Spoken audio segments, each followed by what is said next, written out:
Okay, so far I've reviewed the view of human nature and view of unwellness. And then we're going to move on to some principle, introducing to you some fundamental principles of Morita Therapy under view of wellness. How did Morita envision this wellness?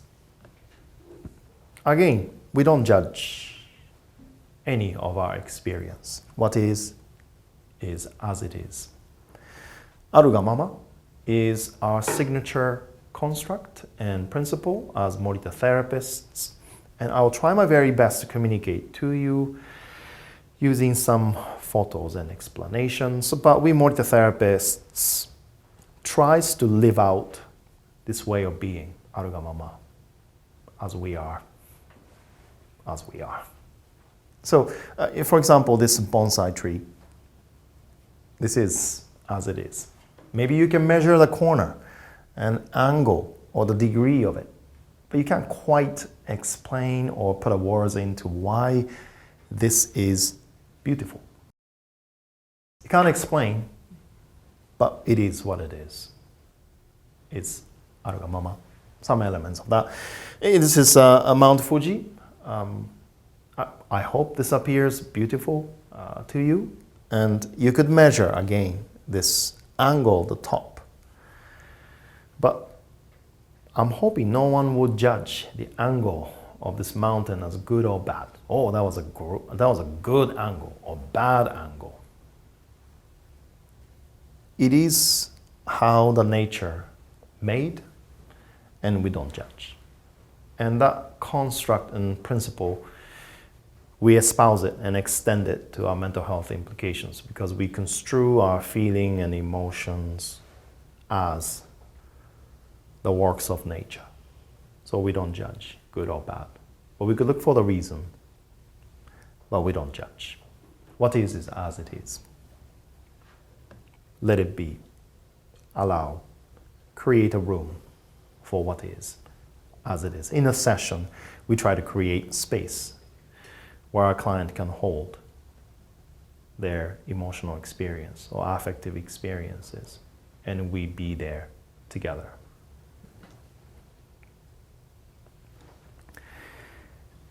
Allow me to highlight that it is not same as acceptance. In acceptance, we try to get them to accept. You could use some strategy, but what you're saying is accept it. But what if the client and patient say to you, I don't want to accept, I can't accept. Is it okay to have a feeling that is just not acceptable? In Morita Therapy, the answer is yes, of course you can have some feelings that you can't accept. Just let it be. You may not like it, but that is how it is. And there may be a reason for that. You might never accept your fear of failure. That's okay. You don't need to accept your fear of failure. But could you also look at your desire to succeed? You have fear of failure because you want to succeed. Could you look into this bilaterality of your feeling? Can you look into the desire side as well? So we could ask for them to look at the other side, but we would never ask them to accept it. That articulates quite a signature concept of Morita Therapy, which is distinct from the acceptance. And willow is green and flowers red. Again, what is as it is. We have another principle called Shizen Fukuju, the obedience to nature. What is natural? Morita says you just obey. And obey has a different connotation in Japanese language. Obey means to be in harmony with what is, to be in accord with what is to take what is and take responsibility for the consequence, like the dice being turned. and jin and honi is that it turned so by itself, by the works of the greater. So to put it more simply, it is how it is, and what is how it is because of the work of nature, or natural, or the greater. So what do we do when it comes to the change mechanisms based on this wellness? We're going to cover that. So, knowing that is the view of wellness, then how did Morita support his patient to get there? Certainly not by the hakarai or the manipulation of what they're feeling, but through action. In Morita Therapy, we have a principle termed purposeful action. Purposefulness is very important to Morita Therapy because we call it Mokuteki honi. And purposeful action is a Mokuteki honi, motozuku kodo. It's an action based on the purposefulness or the purpose.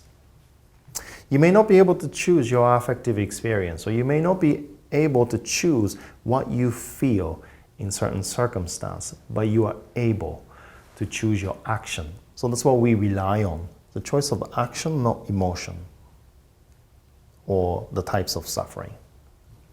And we are looking into the what needs to be done and what can be done. Small step is welcome.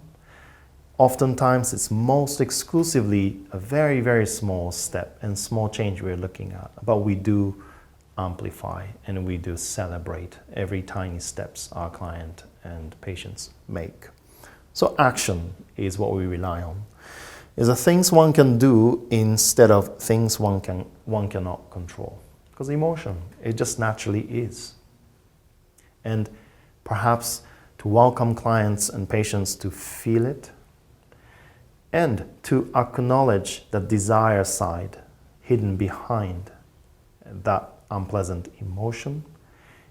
You fear failure because you desire so much for your success.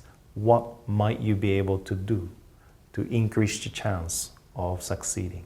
Something like that. So we will rely on activating their desire for life by the form of helping them acknowledge the desire side hidden in the unpleasant feeling. And then we will channel the desire for life to action.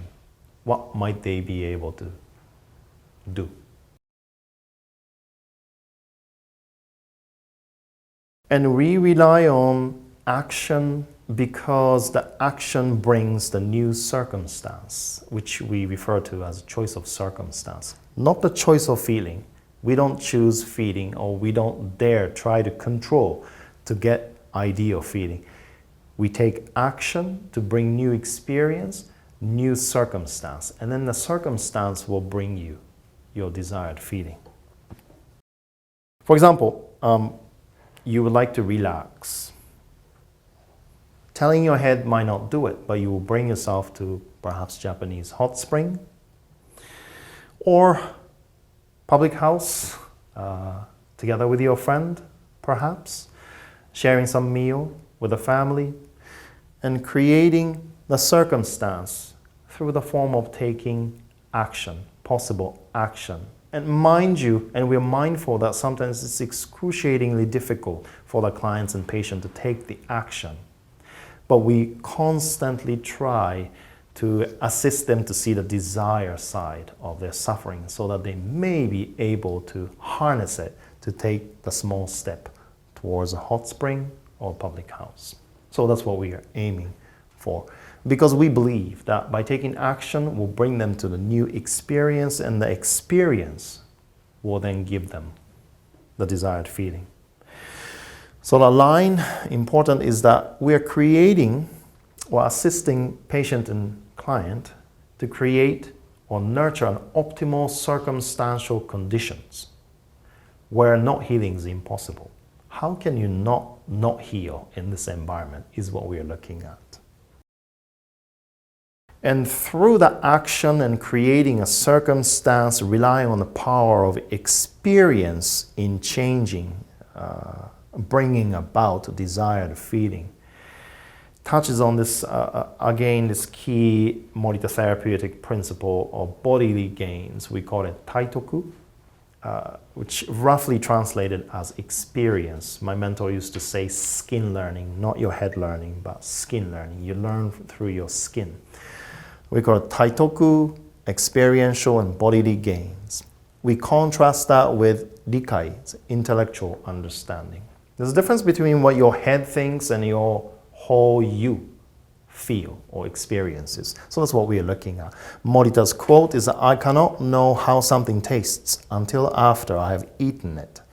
I could introduce to you and tell you all about the composites of wonderful Kyoto wagashi, the Japanese sweets, but I bet it would be best if I could send the actual pastry to you so that you can eat it and bodily gain yourself.